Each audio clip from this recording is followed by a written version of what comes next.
A dead phone 020 to 130 narrator. Asif had kept an old mobile phone inside his drawer for 2 years. The phone was broken, the screen was shattered, and the battery was completely dead. But for some reason, Asif never had the courage to throw it away. Why? Because that phone once belonged to someone who was no longer alive. His best friend, Faizan, who died in a tragic accident. Scene 2. The phone turns on 1:30 to 2:30 narrator. One night, Asif was sitting near the window when he heard a beep behind him. He turned around, and chills ran down his spine. Faizan's old, dead phone had turned on by itself. Its broken screen glowed faintly. It was impossible, but there it was, and the real horror had only begun. Scene 3. Whispering voice notes to 30 to 350 narrator. A soft whispering sound was coming from the phone's speaker, like someone was standing very close and speaking very slowly. Asif picked up the phone. A new voice note had arrived, and the sender's name was Faizan. Sound cue, static plus whisper voice note.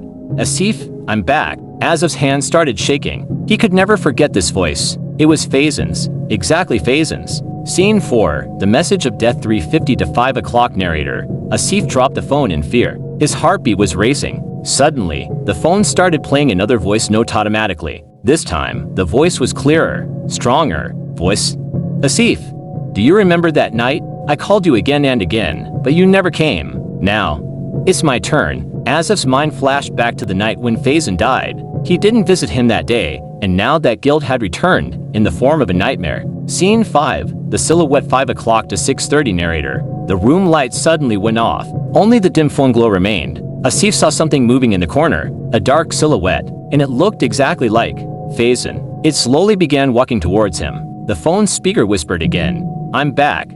And this time, you can't stop me. Scene 6. The final call 6:30 to 7:30 narrator. The shadow stood right in front of Asif. The phone lit up again. A final call was coming in. Caller ID. Faizan calling. Asif closed his eyes in terror. And then, silence. The phone turned off completely. And Asif was never seen again. OUT or 07:30 to 8 o'clock narrator. Some friendships don't end after death. Some souls return, whether we want them to or not. And if a dead phone ever turns on by itself near you, remember, some whispers never stop.